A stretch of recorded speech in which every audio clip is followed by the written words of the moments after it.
Hello, explorers, and welcome to Q&A episode 28 of Unbroken. I'm Alexandra Amor, and today I want to talk about why there is no such thing as relapse when it comes to overeating or any other kind of unwanted habit. And this came to mind for me because recently I'll go back a little bit and say that since I discovered this understanding, and especially in the last, I don't know, 6 or 8 months, maybe a little more than that, I've been eating really well, eating really differently, not feeling caught up in my unwanted overeating habit because of the exploration of this understanding, which has been really, really nice. And then, but, and I'll talk about this a little bit more in a second, uh, not getting too rigid with myself about the rules of what that looks like. So then recently I had a period of time where there was a bunch of different things going on. One was I was away with a girlfriend. We went on a little road trip. And then almost immediately after that, I came home and I had some guests here for several days. And then almost immediately after that, it was my birthday, which, requires chocolate cake. So through all of those circumstances, I wasn't necessarily eating as well as I normally have been lately. And so that's what led me to this subject about whether or not I had had a relapse, quote unquote. And I absolutely wasn't thinking about it that way. And so I want to share with you what I see about what happens when we're, eating one way and then we shift to eating a different way, and why that isn't really a relapse. And so the first thing I want to say about that is that we need to remember that whatever's going on, we are either more or less caught up in our thinking. And that's really what it boils down to. And in the case of the events that were going on with me for a month or so, I was all that was happening was I was a little bit more caught up in my thinking than I normally am. And the reason is that those circumstances, like having guests and having a birthday and being on a road trip with my friend, made me feel like, or made my thinking sound like that the rules were different, or the that I should treat myself because of these things that were going on, that kind of thing.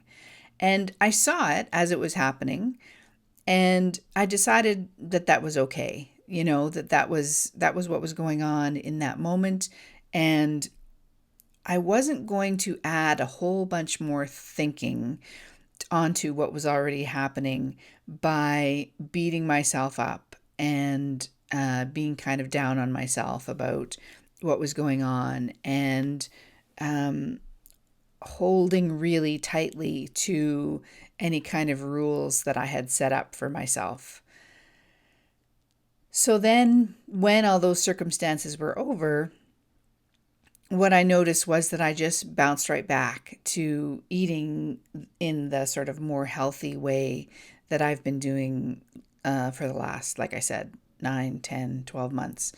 And it was really easy to come back to that place, and it didn't feel like that on the wagon, off the wagon situation that we so often get ourselves into.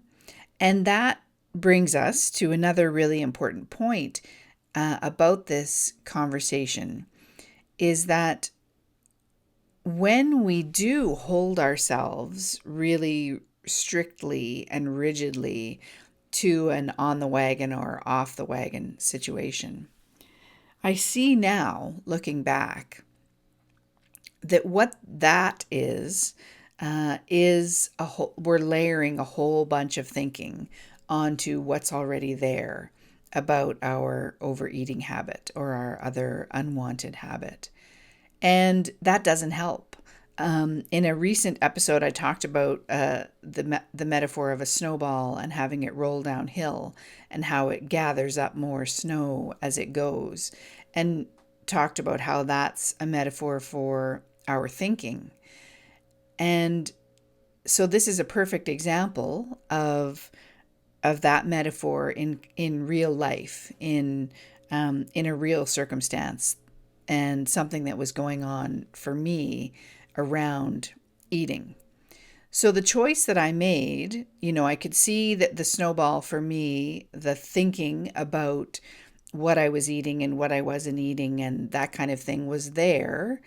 And it was definitely present for me during those circumstances that I mentioned.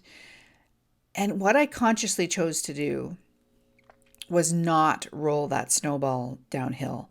So I didn't think of what was happening as though it was a relapse, as though I was doing something wrong and I had failed, and I was disappointing myself, or all that thinking that we can participate in when something like that happens. So I really consciously just left the snowball alone and thought, well, this is what's happening right now, and that's okay.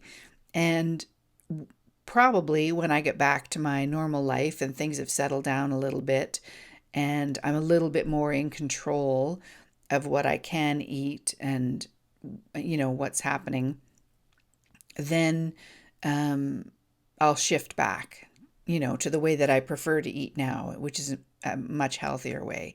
And that did turn out to be the case, which was really nice. So, in other words, I didn't add any relapse language to what was already happening for me. I held everything really gently and just noticed what was going on and tried to be not to be too judgmental about it. And I can do this, or I was able to do that because I've been in this understanding for a while, and I've been practicing and noticing and deepening my exploration and having insights about what thought is and how it affects us every day, all the time. So I'm sharing this as an exploration for you, and with the intention that hopefully you can see something in that. And the other thing I want to say too is, though, it's different than, what happened to me while those circumstances were going on and I was eating, a little bit worse than I normally do. It wasn't that kind of permissive, oh, screw it, I'm just going to do whatever I want. That kind of reaction that we sometimes have, when we've been holding ourselves on, I could say, quite a tight leash about eating, and then we let go a little bit, and there is that sudden permissiveness that feels, it does, in the moment, it feels good. We have regret afterwards, but as it's happening, it can feel quite a relief. So there wasn't that. And I often describe, sorry, I'm going to interrupt myself. I often describe it as like holding an elastic band really tightly. And when we're trying to eat well and we don't understand the nature of our thinking because nobody's told us about it, and we're battling all that thought that's going on, and we're holding that elastic band really tight. And then eventually you just have to let go. And so what I'm describing that happened with me during those few weeks wasn't like that. It was much gentler. And I guess this is an important thing to point out as well, is the difference in the quality of my experience. And I think that has to do with the awareness of what's going on, the awareness that I had about my thinking and about what was happening. And therefore, there wasn't that kind of battle going on within me. I wasn't holding the elastic really tight, and then when I went on vacation, just letting it go and and hoovering in whatever I could while I was in this permissive state. It wasn't like that at all.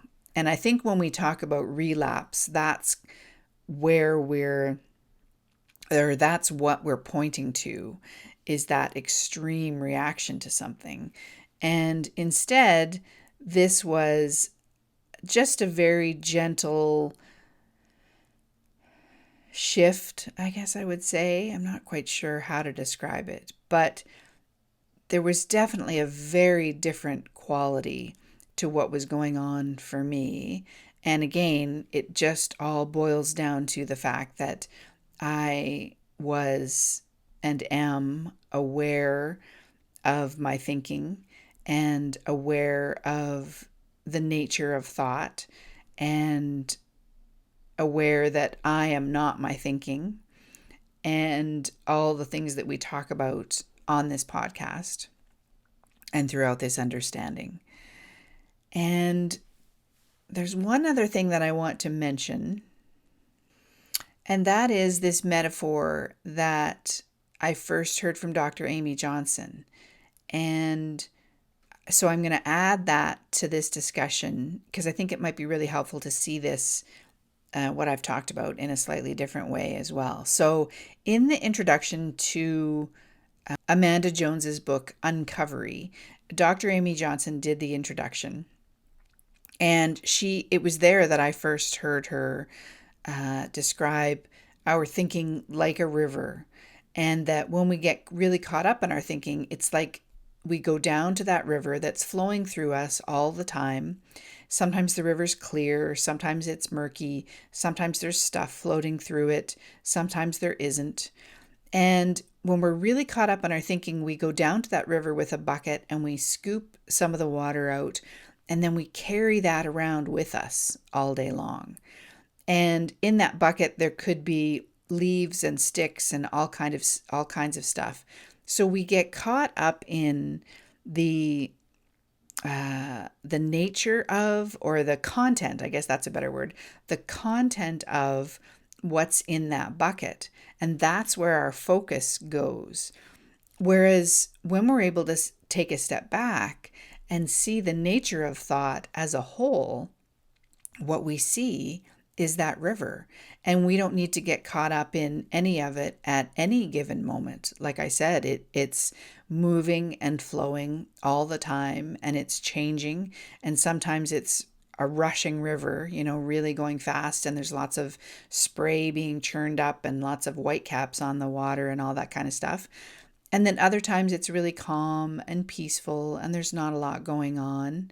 So that's the difference between when we're caught up in our thinking and when we're not. And I love that metaphor. And I personally found it so helpful when I was in the initial stages of this journey of understanding how it is that we work.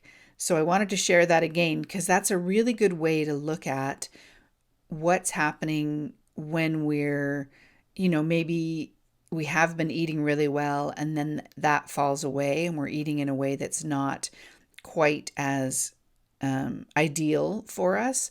All that's happened is that we're carrying around that bucket of water. We've lost sight of the river itself.